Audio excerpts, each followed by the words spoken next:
और राष्ट्रपति को, जो आउटगोइंग प्रेसिडेंट है रामनाथ कोविंद, उन्हें पूरे सम्मान के साथ राष्ट्रपति भवन से विदा किया जाएगा। और ये परंपरा पिछले कई दशकों से चल रही है और इसका आपको एक बड़ी तस्वीर आज भी दिखाई देगी।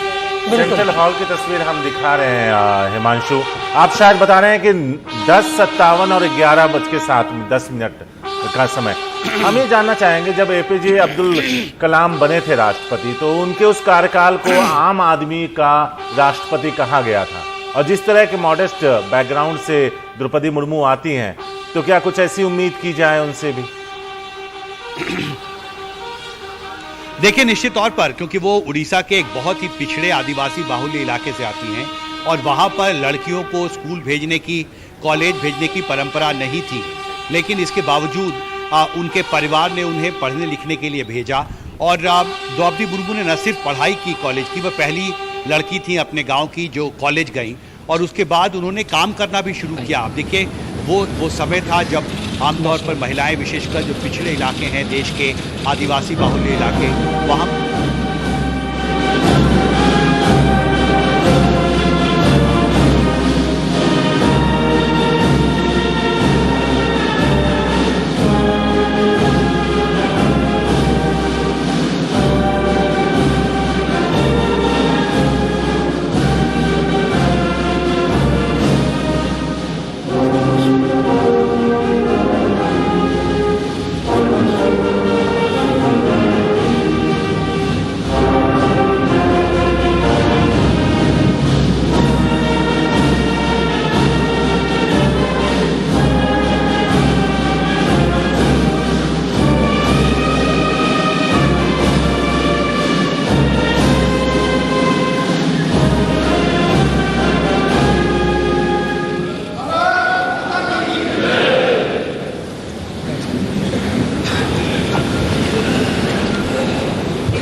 सेंट्रल हॉल में शपथ की तस्वीरें आप देख रहे हैं। तो निर्वाचन आयोग से प्राप्त निर्वाचित राष्ट्रपति के निर्वाचन का प्रमाणन पढ़ा जाए।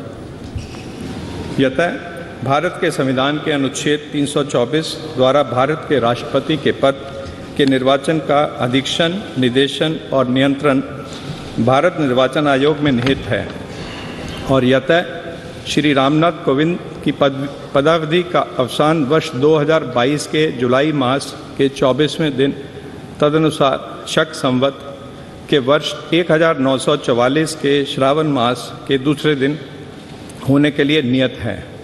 और यतः भारत के राष्ट्रपति के पद को भरने के लिए संविधान तथा राष्ट्रपतीय और उपराष्ट्रपतीय निर्वाचन अधिनियम 1952 के उपबंधों और तदधीन बनाए गए नियमों और आदेशों के अनुसार निर्वाचन करा लिया गया है तथा परिणाम घोषित कर दिया गया है।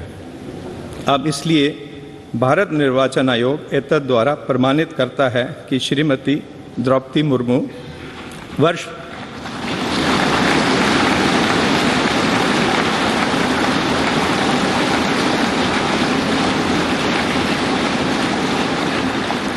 वर्ष 2022 के जुलाई मास के 21वें दिन, तदनुसार शक संवत के वर्ष 1944 के आषाढ़ मास के 30वें दिन भारत के राष्ट्रपति पद के लिए सम्यक रूप से निर्वाचित हो गई हैं।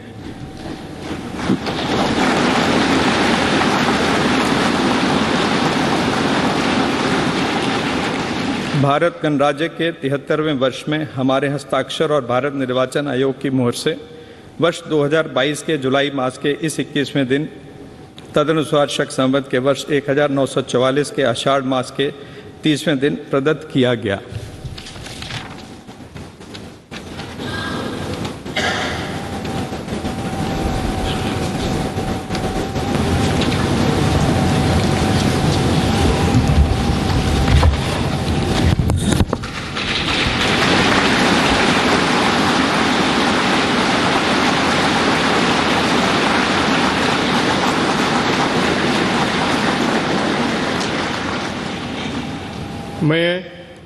मैं द्रौपदी मुर्मू ईश्वर की शपथ लेता हूँ कि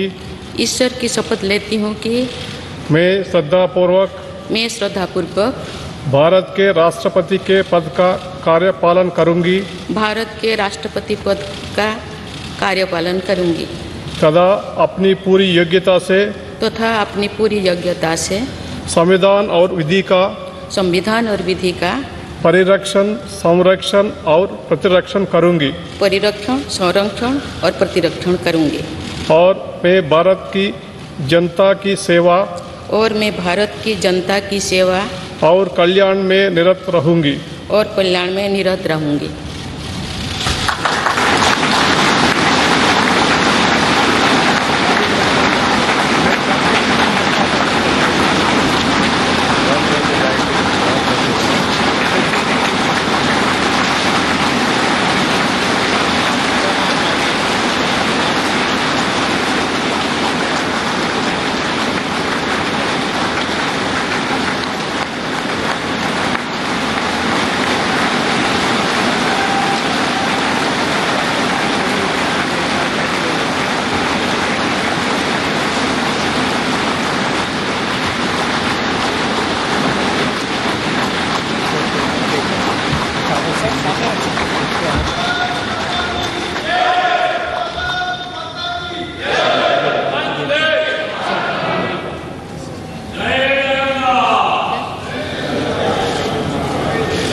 राष्ट्रपति महोदया, आपका आदेश हो तो आपके पद ग्रहण की उद्घोषणा की जाए और उसे भारत के राजपत्र में प्रकाशित किया जाए।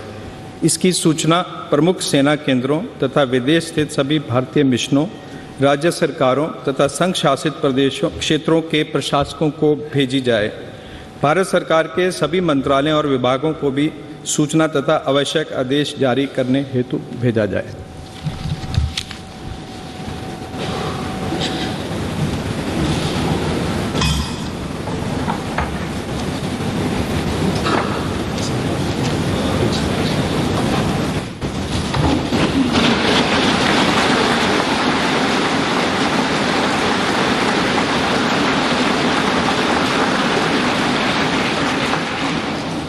आदरणीय श्री रामनाथ कोविंद जी, उपराष्ट्रपति श्री एम वेंकैया नायडू जी, प्रधानमंत्री श्री नरेंद्र मोदी जी, लोकसभा के स्पीकर श्री ओम बिरला जी, चीफ जस्टिस एन.वी. रमन्ना जी, सम्मानित सांसदगण, अन्य महानुभावों, देवियों और स्वजनों तथा मेरे प्यारे देशवासियों, सभी को जोहार।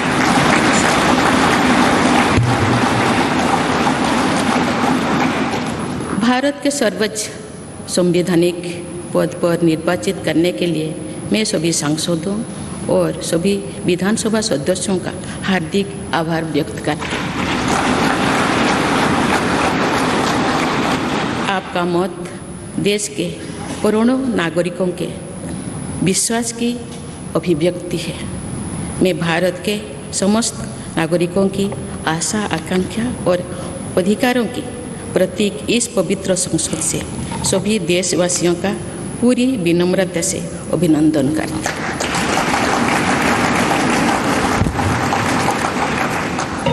आपकी आत्मीयता, आपका विश्वास और आपका सहयोग मेरे लिए इस नए दायित्व का निभाने में मेरी बहुत बड़ी ताकत रहेगी।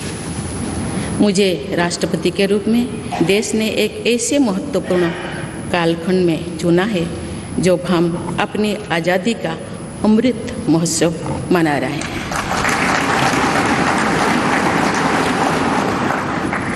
आज से कुछ दिन बाद ही देश अपनी स्वाधीनता के 75 वर्ष पूरी करेगा। ये भी एक संयोग है कि जब देश अपनी आज़ादी के 50वें वर्ष का पर्व मना रहा था तभी मेरे राजनीतिक जीवन की शुरुआत हुई थी। और आज आज़ादी के 75वें वर्ष में मुझे ये नया दायित्व मिला है। इस ऐतिहासिक समय में जब भारत अगले 25 वर्षों के विजन को हासिल करने के लिए पूरी ऊर्जा से जुटा हुआ है, मुझे ये जिम्मेदारी मिलना मेरा बहुत बड़ा सौभाग्य है। मैं देश की ऐसी पहली राष्ट्रपति भी हूँ जिसका जन्म आज़ाद भारत में हुआ है।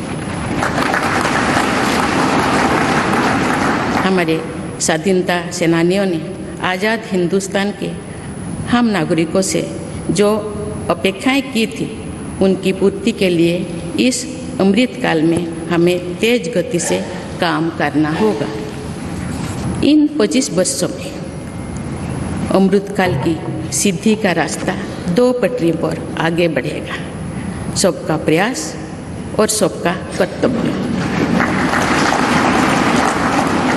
भारत के उज्जवल भविष्य की नई विकास यात्रा हमें सबके प्रयास से करनी है, कर्तव्य पथ पर चलते हुए करनी ही है।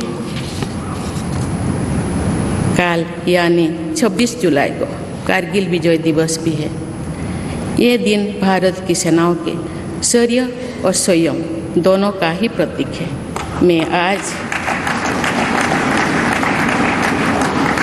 मैं आज देश की सेनाओं को तथा देश के समस्त नागरिकों को कारगिल विजय दिवस की अग्रिम शुभकामनाएं देती हूँ। देवियों और स्वजन, मैंने अपनी जीवन यात्रा पूर्वी भारत में ओडिशा के एक छोटे से आदिवासी गांव से शुरू की थी।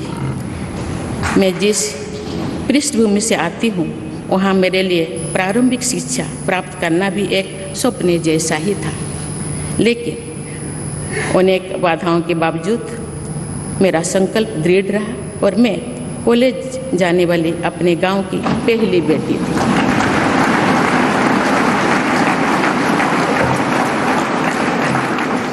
मैं जनजातीय समाज से हूँ और वार्ड काउंसिलर से लेकर भारत की राष्ट्रपति बनने तक का अवसर मुझे मिला है। ये लोकतंत्र की जननी भारतवर्ष की महानता है। ये हमारे लोकतंत्र की ही शक्ति है कि उसमें एक गरीब घर के पैदा होने बेटी, दूर सुदूर आदिवासी क्षेत्र में पैदा हुई बेटी भारत के सर्वोच्च संवैधानिक पद तक पहुंच सकती है। राष्ट्रपति के पद पहुंचना मेरी व्यक्तिगत उपलब्धि नहीं है, ये भारत की प्रत्येक गरीब की उपलब्धि है। मेरा निर्वाचन इस बात का सबूत है कि भारत में गरीब सपने भी देख सकता है और उन्हें पूरा भी कर सकता है।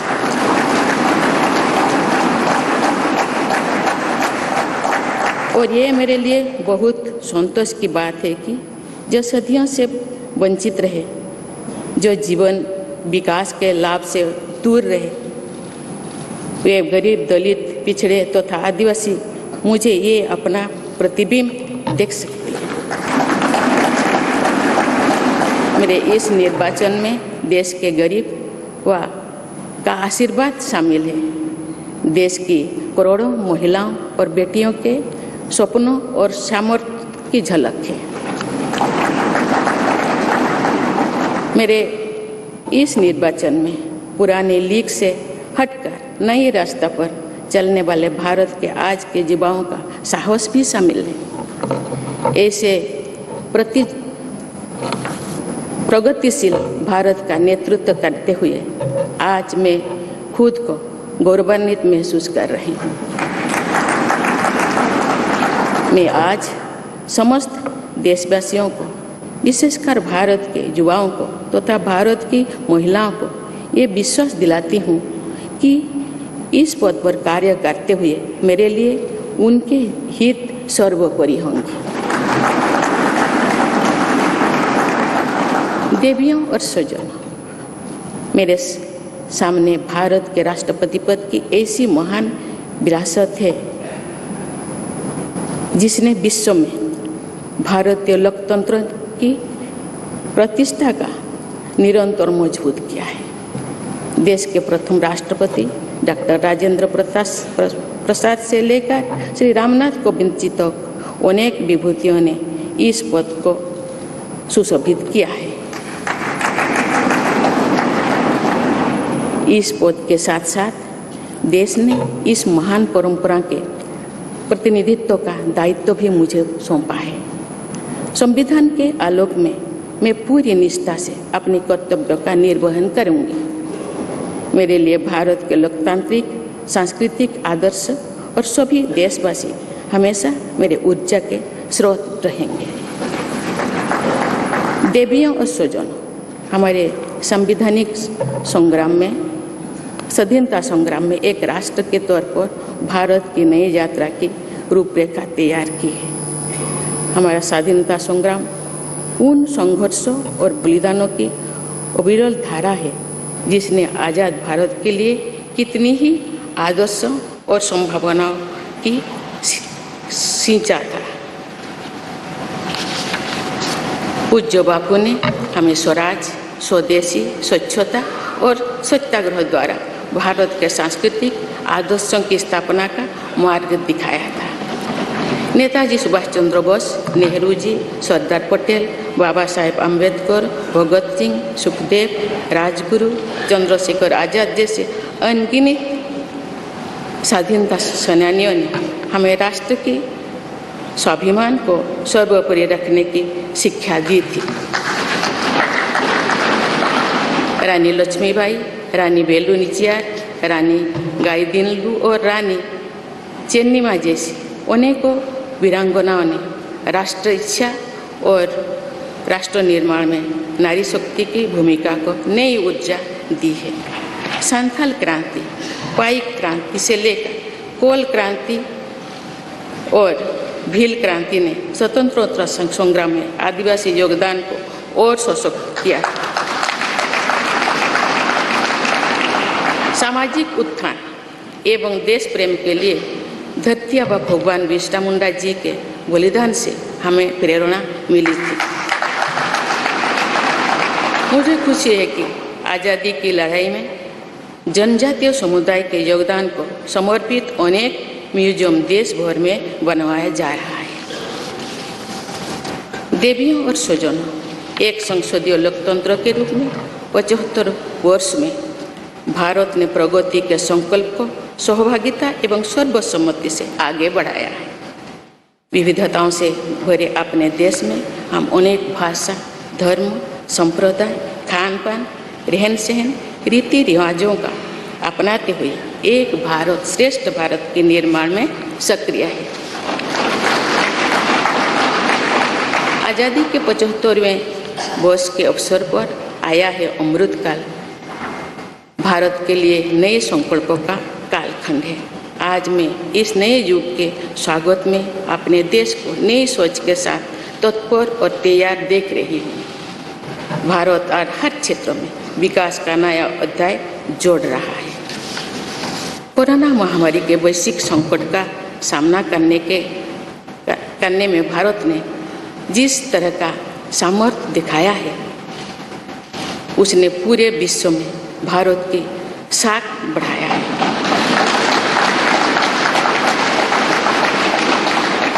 हम हिंदुस्तानियों ने अपने प्रयासों से न सिर्फ इस वैश्विक चुनौती का सामना किया, बल्कि दुनिया के सामने नए मापदंड भी स्थापित किए। कुछ दिन पहले भारत ने कोरोना वैक्सीन की 200 करोड़ डोज लगाने का कीर्तिमान बनाया है। इस पूरी लड़ाई में भारत के लोगों ने जिस संयम, साहस और सहयोग का परिचय दिया, वो एक समाज के रूप में हमारी बढ़ती हुई शक्ति और संवेदनशीलता का प्रतीक है। भारत ने इन मुश्किल हालात में न केवल खुद को संभाला बल्कि दुनिया की मदद भी की। कोरोना महामारी से बने माहौल में आज दुनिया भारत को नए विश्वास से देख रही है। दुनिया की आर्थिक स्थिरता के लिए, सप्लाई चेन की सुगमता के लिए और वैश्विक शांति के लिए दुनिया को भारत से बहुत उम्मीदें हैं। आगामी महीनों में भारत अपनी अध्यक्षता में G20 ग्रुप की मेजबानी भी करने जा रही है। इसमें दुनिया के 20 बड़े देश भारत की अध्यक्षता में वैश्विक विषयों पर मंथन करेंगे। मुझे विश्वास है भारत में होने वाले इस मंथन से जो निष्कर्ष और नीतियां निर्धारित होंगे, उनसे आने वाले दशकों की दिशा तय होगी। देवियों और स्वजनों, 2 दशकों पहले मुझे रायरंगपुर में श्री अरबिंदो इंटीग्रल स्कूल में शिक्षक के रूप में कार्य करने का अवसर मिला था। कुछ ही दिनों के बाद श्री अरबिंदो जी की 150वीं जन्म जयंती मनाई जाएगी। शिक्षा के बारे में श्री अरबिंदो के विचारों ने मुझे निरंतर प्रेरित किया है। जनप्रतिनिधि के रूप में विभिन्न पदों पर कार्य करते हुए और फिर राज्यपाल के रूप में भी मेरा शिक्षण संस्थानों के साथ सक्रिय जुड़ाव रहा है। मैंने देश के युवाओं के उत्साह और आत्मबल को करीब से देखा है। हम सभी के श्रद्धेय अटल जी कहा करते थे कि देश के युवा जब आगे बढ़ते हैं तो वे सिर्फ अपने ही भाग्य नहीं बनाते बल्कि देश का भी भाग्य बनाते हैं।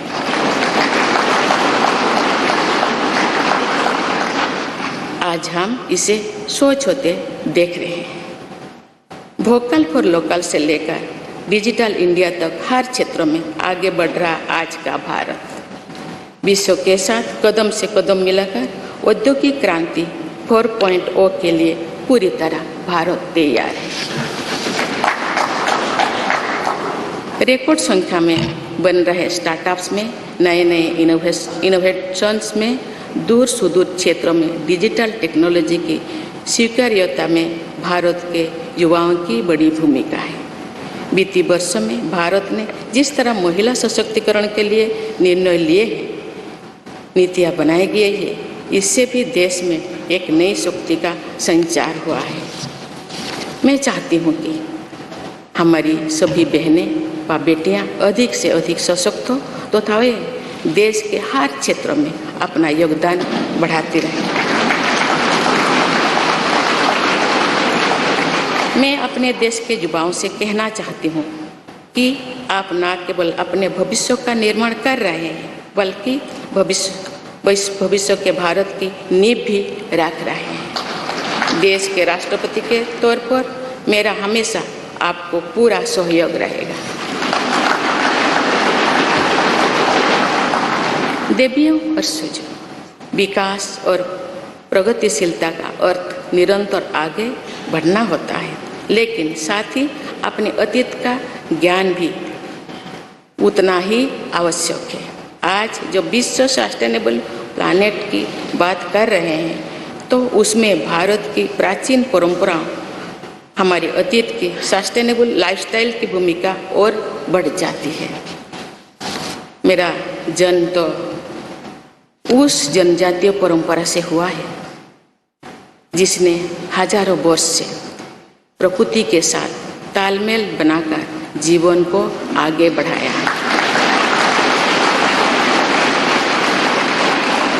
मैंने जंगल और जलाशयों के महत्व को अपने जीवन में महसूस किया है।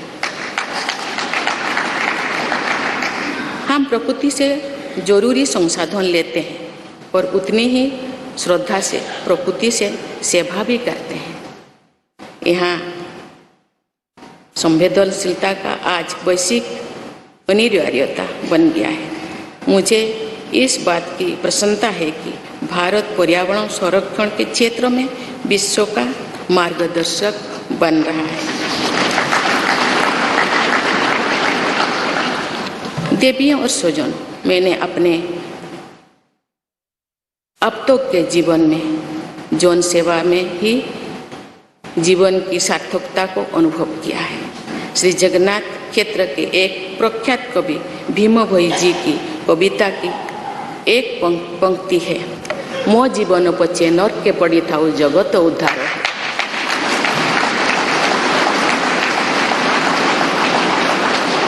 अर्थात अपने जीवन के हित और हित से बड़ा जगत कल्याण के लिए कार्य करना होता है। जगत कल्याण की इसी भावना के साथ मैं आप सब के विश्वास पर खरा उतरने के लिए पूरी निष्ठा व लगन से काम करने के लिए सदैव तत्पर रहूँगी। आइए हम सभी एकजुट होकर समर्पित भाव से कर्तव्य पथ पर आगे बढ़े तथा वैभवशाली व आत्मनिर्भर भारत का निर्माण करें। धन्यवाद। जय हिंद, जय Bharat.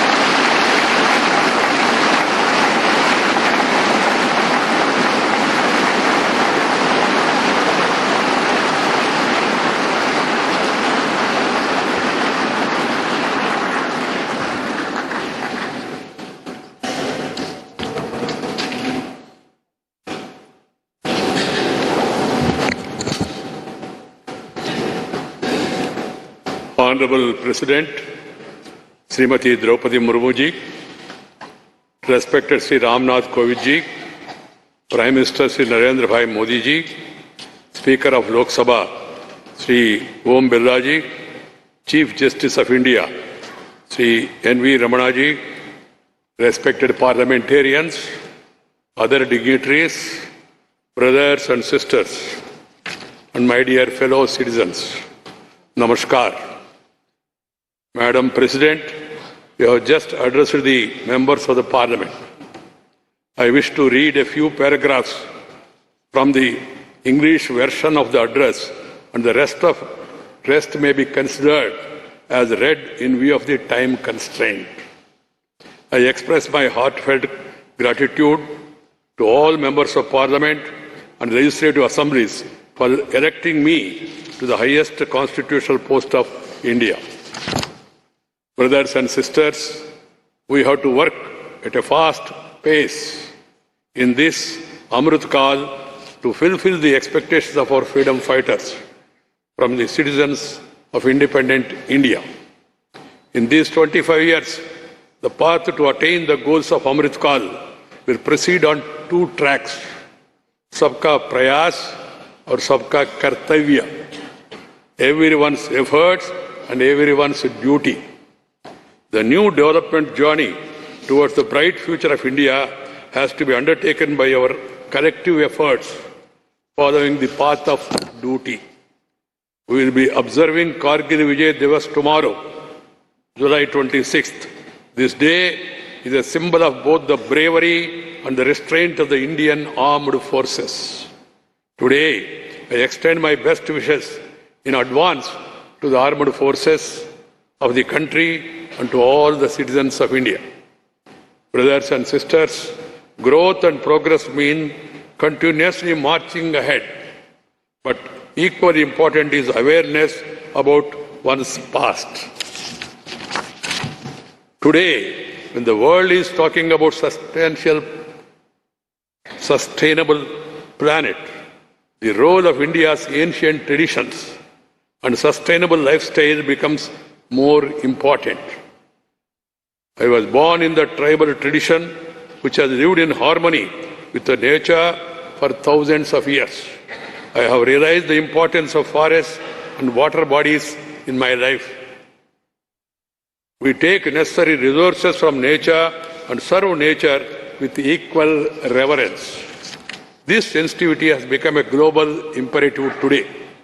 I am happy that India is guiding the world in the field of environmental protection. Brothers and sisters, in my life so far, I have realized the meaning of life only through public service. There is a line from the poem of Bhim Bhoi Ji, a famous poet of Sri Jagannath Kshetra. Mo jeevan bacche narke paditav jagata uddar hev. That is, working for the welfare of the world is far greater than one's own interest. With the spirit of welfare of the world, it always be ready to work.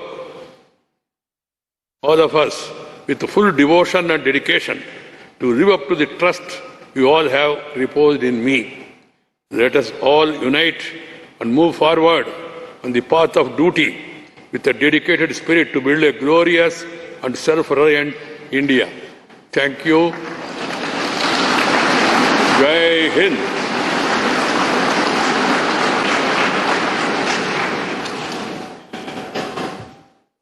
राष्ट्रपति महोदया, आपकी आज्ञा हो तो समारोह की कार्यवाही समाप्त की जाए।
नमस्ते करेंगे।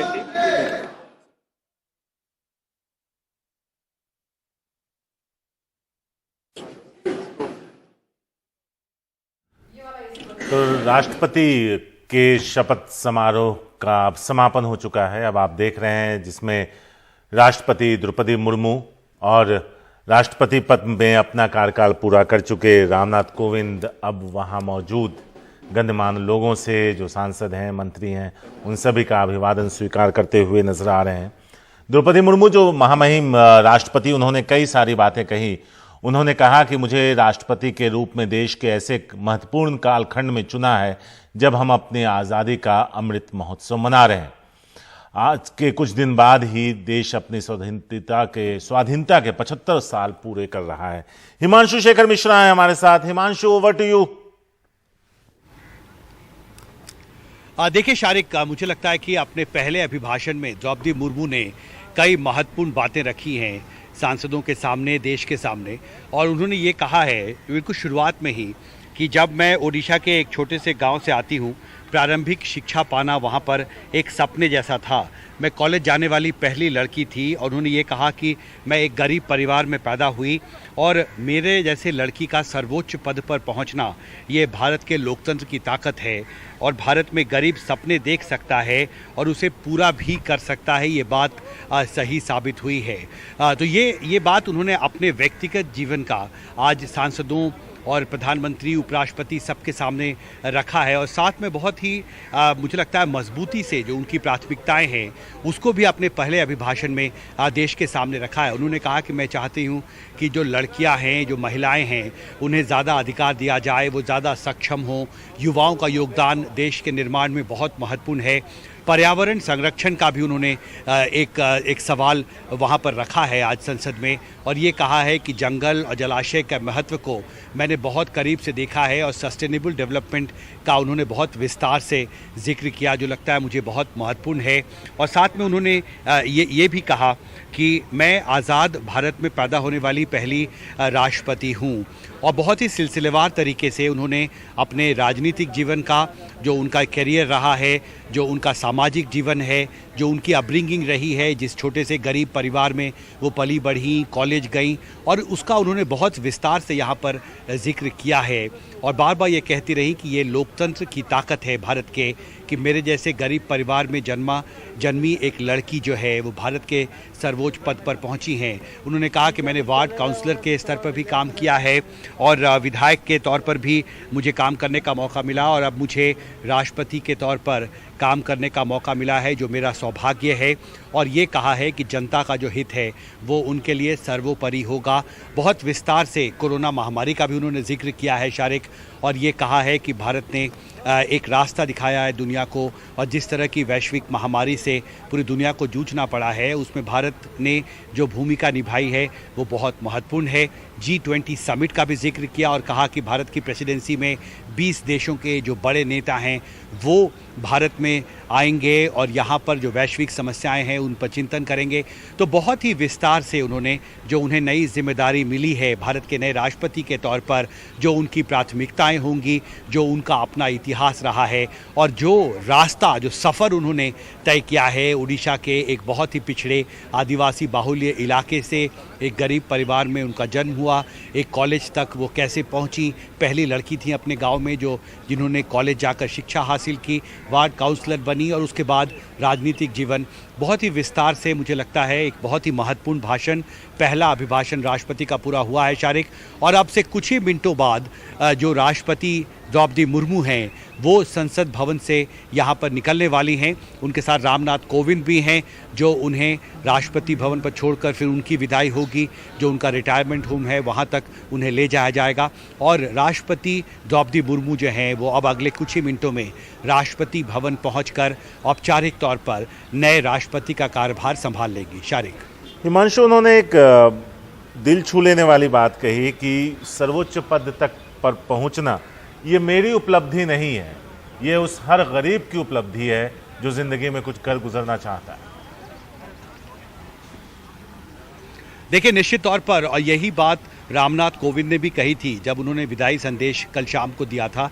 और मैं रामनाथ कोविंद को कोट करता हूं, जो उन्होंने अपने अभिभाषण में ये कहा था कि कच्चे घर में गुजर बसर करने वाले एक व्यक्ति के, मेरे जैसे साधारण बालक के लिए हमारे गणतंत्र के सर्वोच्च संवैधानिक पद के बारे में कोई भी जानकारी होना कल्पना से परे था।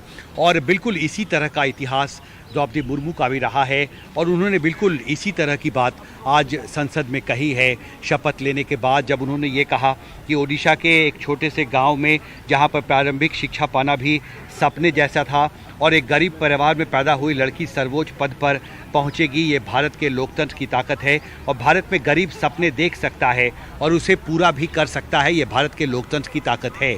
तो रामनाथ कोविंद का जो सामाजिक एक बैकग्राउंड था, बहुत ही गरीब परिवार से आए थे, बिल्कुल उसी तरह का सोशल बैकग्राउंड द्रौपदी मुर्मू का भी है। और वो पहली ट्राइबल महिला राष्ट्रपति बनी हैं, सबसे युवा राष्ट्रपति हैं, पहली राष्ट्रपति हैं जिनका जन्म आज़ाद भारत में हुआ। और ये जो एक मैसेज है देश के एक सबसे पिछड़े इलाकों में से एक आदिवासी बाहुल्य गांव की एक लड़की, जिसकी जो पहली व्यक्ति थी अपने गांव में जो कॉलेज गई, वहां से जो राष्ट्रपति बनने का जो सफ़र है और जो भारतीय लोकतंत्र के ताकत का जो जिक्र खुद द्रौपदी मुर्मू ने किया, मुझे लगता है एक नया इतिहास आज बना है जब द्रौपदी मुर्मू ने राष्ट्रपति के पद पर शपथ ली है। और अगले कुछ ही मिनटों में द्रौपदी मुर्मू जो हैं रामनाथ कोविंद के साथ राष्ट्रपति भवन पहुंचेंगी। उनका जो काफिला है वो मेरे पीछे अभी कुछ ही मिनटों में यहाँ से निकलेगा। और उसके बाद जब वो राष्ट्रपति भवन पहुंचेंगी 10:10 के आसपास, तो वो औपचारिक तौर पर भारत के 15वें राष्ट्रपति के तौर पर अपना कार्यभार संभाल लेंगी। और निश्चित तौर पर एक ऐतिहासिक मौका है। अपनी प्राथमिकताओं को बहुत विस्तार से भी द्रौपदी मुर्मू ने अपने पहले ही अभिभाषण में रखा है आज देश के सामने, और ये कहा है कि वो चाहती हैं कि देश की महिलाएं और जो लड़कियां हैं वो ज़्यादा सशक्त बने, उनका बहुत महत्वपूर्ण योगदान होगा देश के निर्माण में। युवाओं की भूमिका का उन्होंने जिक्र किया, सस्टेनेबल डेवलपमेंट का जिक्र किया, कहा कि मैं जिस पिछड़े इलाके से आती हूँ मैंने खुद जंगल और जलाशय के महत्व को बहुत करीब से महसूस किया है। सस्टेनेबल डेवलपमेंट का उनका एक फोकस था, उनकी प्राथमिकता होगी। मुझे लगता है बहुत साफ शब्दों में द्रौपदी मुर्मू ने ये बात देश के सामने रखी है। और साथ में महिलाओं, लड़कियों, युवाओं की भूमिका का भी उन्होंने जिक्र किया। और बार बार ये कहती रहीं कि उनके जैसे सामाजिक परिवेश से आए एक व्यक्ति का देश के सर्वोच्च संवैधानिक पद पर पहुंचना भारत के लोकतंत्र की ताकत है। और यही एक बड़ा पॉलिटिकल मैसेज मुझे लगता है इस पूरे शपथ ग्रहण समारोह से देश के सामने भी आज द्रौपदी मुर्मू ने ये संदेश दिया है और एक इतिहास की एक शुरुआत हुई है। और अगले कुछ ही मिनटों में भारत के पहले ट्राइबल महिला राष्ट्रपति के तौर पर राष्ट्रपति भवन पहुंचकर वो अपना कार्यभार संभाल लेंगे। शारिक।